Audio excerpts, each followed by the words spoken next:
Hello friends, welcome to math Guruji. इस video में देखेंगे R S Agarwal math class 7 exercise 20B के क्वेश्चन फर्स्ट से आगे देखेंगे। 20A हमने कंप्लीट करा दिया है, उसका लिंक आपको नीचे डिस्क्रिप्शन बॉक्स में मिलेगा, वहां से देख लेंगे। और चैप्टर 20 का इंट्रोडक्शन आपको ऊपर आई बटन पर मिलेगा, जिसमें हमने सारे basic term related to square and rectangle वो बताया है, तो आप उसको जरूर देख लेंगे। चलो यहाँ पर देखते हैं क्या है क्वेश्चन 20B का 1। A rectangular glossy plot is 75 meter long and 60 meter broad. It has path of width 2 meter all around it on the inside. Find the area of the path and cost of the constructing it at rupees 125 per meter square. तो एक plot है जो कि rectangular है और उसके चारों ओर 2 metre का जो है एक पाथ बना हुआ है, एक रास्ता बना हुआ है। तो उसका एरिया पूछ रहा है और उस रास्ते को बनाने का खर्च आपसे पूछ रहा है। तो चलो इसको सॉल्व करते हैं। तो यहाँ पर समझो ये आपका एक ग्रॉसी प्लॉट हो गया। इसका डायमेंशन दे रखा है, इसका लेंथ दिया है 75 मीटर एंड विड्थ ये वाला पार्ट दिया है 60 मीटर। ठीक है, तो यहाँ पर हमें एक पाथ दे दिया है, यहाँ पर ये वाला पाथ है जिसका विड्थ इसने 2 मीटर दे रखा है और ये पाथ 2 मीटर का ये चारों तरफ बना हुआ है इस तरह से, यहाँ से लेकर इस तरह से। तो हम लोग क्या करेंगे, इसको सॉल्व करने के लिए ये जो टोटल एरिया है ग्रॉसी प्लॉट का, उसके एरिया में से ये इनर वाला पार्ट, अंदर में जो प्लॉट एक बन रहा है उसके पार्ट का जो एरिया होगा उसको निकाल करके इसके एरिया में इस छोटे वाले प्लॉट का एरिया को माइनस कर देंगे, तो हमारा पाथ का एरिया फाइंड हो जाएगा। बट यहाँ पर हम लोग इसको दूसरे तरीका से समझते हैं। यहाँ देखो इस तरह से ये रास्ता बना हुआ है, तो हम लोग क्या कर लेते हैं, यहाँ से इसको इस तरह से कवर कर लेते हैं।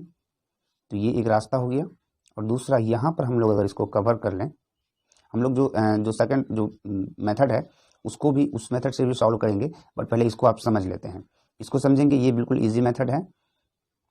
तो यहाँ पर हमने इसको कवर कर दिया और ये भी इस तरह से ये कवर हो गया। अब यहाँ से यहाँ तक एक पाथ बन गया और यहाँ से यहाँ तक एक पाथ हो गया और इस वाले पार्ट से यहाँ से लेकर के यहाँ तक एक पाथ है और सेम लेंथ का यहाँ से लेकर यहाँ तक पाथ है। यानी कि ये वाला जो पाथ है उसका एरिया इस पाथ के एरिया के इक्वल होगा और ये वाला पाथ जो है इसका एरिया इस पाथ के एरिया के इक्वल होगा। तो हम लोग पहले इस पाथ का एरिया निकालते हैं, इसको बोल देते हैं पाथ फर्स्ट एरिया। देखो यहाँ से ये 75 मीटर है, यहाँ से लेकर के यहाँ तक 75 मीटर इसका लेंथ है एंड इसका विड्थ है 2 मीटर।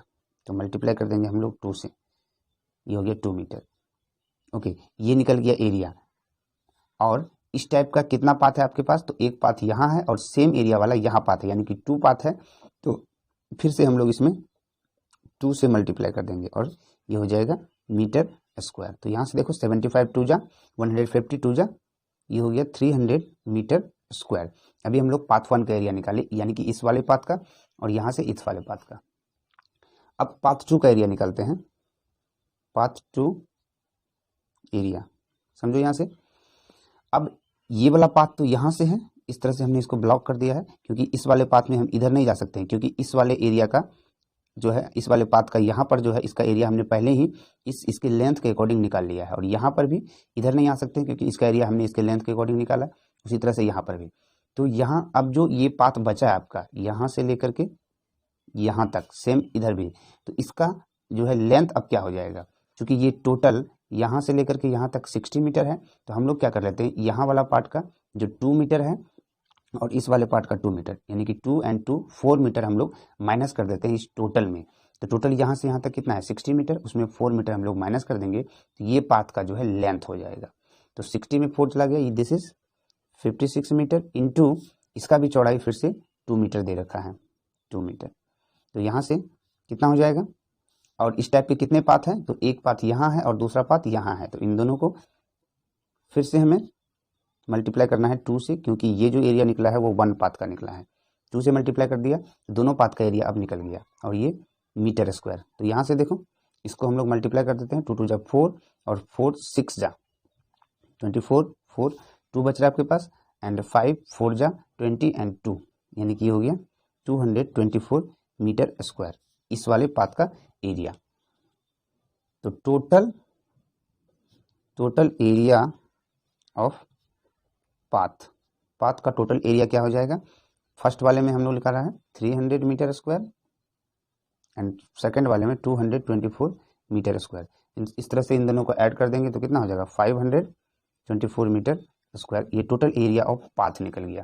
उम्मीद है इस टाइप से आपको इजीली समझ में आया होगा। बट जो फर्स्ट टाइप है उसको भी देख लेते हैं। देखो उसके अकॉर्डिंग क्या है, यहाँ पर हम लोग सेकंड टाइप, तो सबसे पहले इस यहाँ से लेकर के यहाँ तक अब देख लेना, कोई सा भी कोई दिक्कत नहीं है। ये वाला इसको हम लोग इस तरह से A B C and D एक रेक्टेंगल बन गया। और जो इनर वाला रेक्टेंगल है इसको हम लोग बोल देते हैं MNOP। ठीक है, तो पहले आउटर जो रेक्टेंगल है ABCD उसका एरिया निकाल लेते हैं। वो तो ऑल शॉर्ट पड़ जाएगा आपको, है ना, बिल्कुल शॉर्ट है। एरिया ऑफ रेक्टेंगल ABCD उसका एरिया क्या हो जाएगा 75 मीटर इंटू 60 मीटर। दोनों को मल्टीप्लाई करेंगे तो एरिया दे देगा 4500 मीटर स्क्वायर। अच्छा, यहाँ से एक पॉइंट अब फिर से समझना है, इसका हमें लेंथ चाहिए, है ना, इस वाले पार्ट का। तो देखो यहाँ से यहाँ तक यानी कि ये टोटल 75 है, हमें इस वाले पार्ट का लेंथ चाहिए। तो 75 में क्या माइनस करना पड़ेगा, 2 मीटर इधर से माइनस करना पड़ेगा यहाँ से यहाँ तक, एंड 2 मीटर इधर से, यानी कि 75 में 2 एंड 2 4 मीटर हम माइनस कर देंगे। तो ये अब बच जाएगा 71 मीटर। उसी तरह से इस वाले का हमको विड्थ चाहिए। तो टोटल ये कितना है आउटर वाला, यानी कि BD कितना है 60 मीटर। तो उसमें हम लोग इधर वाला 2 मीटर और इधर वाला 2 मीटर माइनस कर देते हैं। तो ये देखो ये वाला पार्ट आपका हो जाएगा लेंथ इसका कितना 56। ये हो गया 56 मीटर। अब इसका एरिया निकाल दो। एरिया ऑफ रेक्टेंगल MNOP यानी कि ये 71 metre and 56 metre, 71 metre into 56 metre. तो इन दोनों का एरिया 71 56 कितना हो जाएगा 3976 मीटर स्क्वायर। तो हमने आउटर यानी कि ABCD रेक्टेंगल और MNOP रेक्टेंगल दोनों का एरिया निकाल लिया। फर्स्ट वाले रेक्टेंगल में सेकंड वाले रेक्टेंगल का एरिया माइनस कर देंगे तो हमें पाथ मिल जाएगा। यहाँ से देखो area of the path, path का एरिया क्या हो जाएगा, तो 4500 metre square minus 3976 metre square. इन दोनों को माइनस करेंगे तो हमें मिलेगा 524 मीटर स्क्वायर। ये एरिया ऑफ पाथ हो गया जो कि हमने यहाँ से फर्स्ट वाले मेथड से फाइंड किया था। ठीक है, तो एरिया ऑफ पाथ निकल गया। अब आपको जो मेथड ठीक लगे उस मेथड से आप जो है इसको सॉल्व करेंगे और अंडरस्टैंडिंग करेंगे, और आप कमेंट करके जरूर बताएंगे कि कौन सा मेथड आपको बेस्ट लगा। अब यहाँ पर क्वेश्चन में एक और पॉइंट दिया है, आपको बोला है कि अब जो एरिया आपका निकला, अब आप बताएं कि इस रोड को, ये वाला जो रोड है इसको हमने कंस्ट्रक्ट किया है, इसका कंस्ट्रक्शन का 125 रुपीज़ पर मीटर स्क्वायर के हिसाब से खर्च आता है। तो हम लोग लिख देंगे क्या, यहाँ से देखो rate of construction equal to 125 rupees per metre square. तो आपका एरिया कितना है 524 मीटर स्क्वायर। तो टोटल कॉस्ट हो जाएगा कितना, टोटल कॉस्ट 125 मल्टीप्लाई 525, इन दोनों को मल्टीप्लाई कर देंगे तो ये मिलेगा 65,500 रुपीज़। ये हो गया आपका आंसर। पहला आंसर यहाँ पर है जो कि 524 मीटर स्क्वायर का एरिया निकला है, और सेकंड में इसका कॉस्ट निकल गया। उम्मीद है ये आपको समझ में आया होगा। चलो क्वेश्चन 2 देखते हैं। क्वेश्चन 2 है A rectangular plot of land measure 95 meter by 72 meter. Inside the plot, a path of the uniform width of 3.5 meter in the constructed all around. 1 और 2 में इतना ही डिफरेंस है कि इसमें पाथ जो है 2 मीटर का था और इसमें 3.5 मीटर का है। The rest plot is to be laid with grass. अब देखो पाथ बनने के बाद अब जो रेस्ट प्लॉट बचा उस पर ग्रास लगा दिया। Find the total expense involved in construction the path ₹80 पर मीटर स्क्वायर। तो उस पाथ पर जो कंस्ट्रक्ट करने का जो कॉस्ट आता है वो 80 पर मीटर स्क्वायर आता है। तो टोटल आपका जो कंस्ट्रक्शन का खर्च बताना है। And laying the grass at ₹40 per metre square, और जो ग्रास जिस पार्ट पे है उसका ग्रास लगाने का जो खर्च आता है वो आता है 40 रुपीज़ पर मीटर स्क्वायर। तो उसका भी टोटल आपको एक्सपेंस पूछ रहा है। तो चलो इसको समझते हैं। यहाँ पर एक आपका प्लॉट हो गया एंड इसका डायमेंशन यहाँ पर दे रखा है 95 metre and this is 72 metre. Length and width इसका दे रखा है। अगर हम लोग फर्स्ट मेथड से चलें तो हो सकता है कि आपको कुछ प्रॉब्लम्स हो, तो यहाँ पर हम लोग इजी मेथड क्या कर लेते हैं, A B C and D, ये हो गया आउटर वाला। और इनर वाला जो है वो क्या हो जाएगा, M N O and P. इस तरह से हम लोग कर लेते हैं इनर वाला। ठीक है, हमने इसका नेमिंग कर दिया।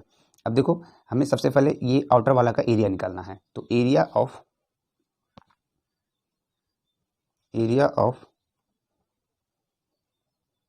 Rectangle A B C D, इसका एरिया निकालेंगे। तो इसका लेंथ है 95 मीटर इंटू विड्थ है 72 मीटर।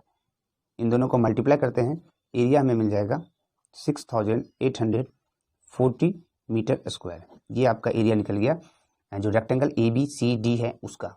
ठीक है, अब हमें एम एन ओ पी इसका एरिया निकालना है। तो सबसे पहले इसका डायमेंशन चाहिए, इट मीन्स इसका लेंथ चाहिए। इसका लेंथ के लिए हम लोग क्या करेंगे, ये जो यहाँ से यहाँ तक इसका लेंथ है, इसमें से ये वाला लेंथ जो पाथ है वो है 3.5 मीटर और इधर से भी है 3.5 मीटर। तो हम लोग क्या कर लेते हैं, 3.5 मीटर एंड 3.5 मीटर ये दोनों 95 में से हम लोग माइनस कर लेते हैं। तो यहाँ पर हमें जो है ये लेंथ निकल जाएगा इस जो रेक्टेंगल है एम एन ओ पी का। तो यहाँ देखो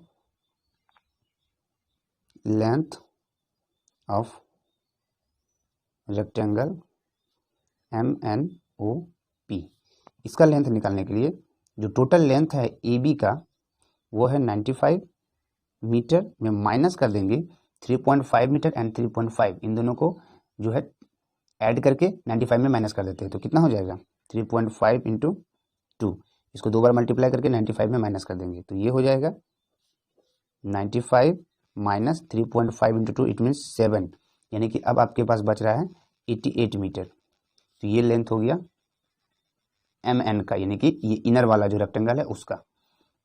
और इसका विड्थ चाहिए यहाँ से यहाँ तक इसके चौड़ाई। तो देखो टोटल विड्थ जो बी सी का है, यानी कि जो आउटर वाला रेक्टेंगल है उसका वो है 72। तो यहाँ से अगर इतना वाला पार्ट का जो कि है 3.5, क्योंकि ये रास्ता पाथ जो है 3.5 मीटर का है, इधर से भी 3.5 एंड 3.5 फिर से हम लोग माइनस कर देंगे टोटल 72 में। तो हमें मिलेगा width of rectangle M N O P. तो विड्थ कितना हो जाएगा, तो बी सी यानी कि आउटर रेक्टेंगल है 72 में माइनस कर देंगे फिर से 3.5 इंटू 2, है ना, इसको दो बार, क्योंकि 3.5 इधर से भी है और 3.5 इधर से भी है, दोनों हमने माइनस कर दिया, यानी कि मल्टीप्लाई 2 से कर दिया। तो यहाँ से देखो इसको जब हम लोग सॉल्व करेंगे तो 72 माइनस फिर से 7 हो जाएगा और ये हमें मिलेगा 65 मीटर। अब दो लेंथ हमें मिल गया है 88 मीटर और विड्थ मिला 65 मीटर। तो अब हम यहाँ से निकाल लेते हैं इसका एरिया, यानी कि इनर वाला। तो यहाँ से देखो एरिया हम लोग यहाँ निकाल लेते हैं, स्पेस है हमारे पास। Area of rectangle M N O P, तो इसका लेंथ है 88 मीटर इंटू 65 मीटर, दोनों को मल्टीप्लाई कर लेते हैं। तो यहाँ से हमारा एरिया निकल जाएगा 5720 मीटर स्क्वायर। ये एरिया निकला इनर वाला पार्ट का। अब हमें पाथ का निकालना है कि पाथ का एरिया कितना होगा। तो टोटल जो ए बी सी डी का एरिया है उसमें से इस इनर वाले का एरिया यानी कि एम एन ओ पी का एरिया को हम लोग माइनस कर देंगे, तो हमें ये जो पाथ है उसका एरिया मिल जाएगा। तो यहाँ से देखो एरिया ऑफ द पाथ क्या कर लेंगे, area of rectangle A B C D minus area of rectangle M N O P, इन दोनों को एरिया को माइनस कर देते हैं। तो ए बी सी डी का एरिया है 6840 मीटर स्क्वायर और माइनस ये जो एम एन ओ पी है उसका एरिया है 5720 मीटर स्क्वायर। तो इन दोनों एरिया को जब माइनस करेंगे तो हमें कितना मिलेगा 1120 मीटर स्क्वायर एरिया। ये वाला एरिया आपका निकल गया पाथ का। इस तरह से दोनों एरिया हमने फाइंड कर लिया। अब आपसे क्वेश्चन पूछ रहा है कि पाथ पर जो कंस्ट्रक्टिंग का जो खर्च आता है वो 80 पर मीटर आता है। तो यहाँ लिख देंगे rate of constructing equal to 80 rupees per metre square. तो टोटल रेट ऑफ कंस्ट्रक्टिंग का टोटल रेट कितना हो जाएगा। एरिया है पाथ का 1120 मीटर स्क्वायर, तो इससे हम लोग मल्टीप्लाई कर देते हैं। तो यहाँ से टोटल हमें मिल जाएगा, टोटल जो खर्च आता है वो आता है 89,600 रुपीज़। ये खर्च आता है हमें पाथ को कंस्ट्रक्ट करने का, ठीक है। और एक क्वेश्चन आपसे और पूछा है कि जो ये इनर पार्ट है, ये वाला पार्ट इनर प्लॉट, इस पर हमने ग्रास लगाया है, तो उस ग्रास का जो खर्च आता है वो आता है 40 रुपीज़ पर मीटर स्क्वायर के हिसाब से। तो टोटल खर्च कितना आएगा, तो टोटल एरिया कितना है, MNOP का टोटल एरिया है 5720 मीटर, है ना। तो उसका टोटल कॉस्ट हो जाएगा, यहाँ से लिख दो, पहले रेट लिख देते हैं, रेट ऑफ ग्रास लेइंग वो है 40 रुपीज़ पर मीटर स्क्वायर। तो total cost of grass laying, तो टोटल कॉस्ट कितना आएगा ग्रास लेइंग करने का, वो आएगा 40 मल्टीप्लाई उसका एरिया कितना है, वो है 5720 मीटर स्क्वायर, 5720 मीटर। इन दोनों को मल्टीप्लाई कर देते हैं तो टोटल कॉस्ट आ गया हमारा 2,28,800 रुपये। टोटल जो एक्सपेंस होगा, अब टोटल खर्च, क्वेश्चन में एक और पॉइंट दे रखा है टोटल खर्च कितना आएगा, तो ये वाला खर्च हमारा पाथ को कंस्ट्रक्ट करने में, and this is the investment of laying grass. तो लिख देंगे फाइनली एक पॉइंट और हम लोग, टोटल एक्सपेंस, तो यहाँ से 2,28,800 रुपीज़ एंड प्लस ये 89,600 रुपीज़ जो कि हमें कंस्ट्रक्टिंग करने, जो पाथ को कंस्ट्रक्ट किया था उसका खर्च था। इस तरह से टोटल हमारा ऐड होकर कितना हो जाएगा, 3,18,400 रुपीज़। ये भी आपका आंसर हो गया। तो फाइनली ये वाला आपका आंसर हो गया। उम्मीद है ये आपको समझ में आ गया होगा। थोड़ा सा ट्विस्ट था, डिफिकल्ट था, बट सो इजी है। क्वेश्चन 1 के अकॉर्डिंग तो आपको यहाँ तक एरिया ऑफ पाथ है ना, यानी कि पाथ का एरिया तक तो आपको यहाँ तक जो है क्वेश्चन 1 के अकॉर्डिंग ही है, ठीक है। और यहाँ पर हमने एक्स्ट्रा किया है, क्या किया है, तो 80 रुपीज़ के हिसाब से कंस्ट्रक्टिंग का टोटल खर्च पाथ का, और 40 रुपीज़ के हिसाब से ग्रास लेइंग का टोटल खर्च आ गया आपका इनर वाला पार्ट का। तो ये हो गया इतना, और फिर उन दोनों को ऐड कर दिए, ठीक है। उम्मीद है आपको ये सॉल्यूशन समझ में आ गया होगा। अच्छा लगे तो लाइक करना है, चैनल को सब्सक्राइब करना। Thanks for watching the video.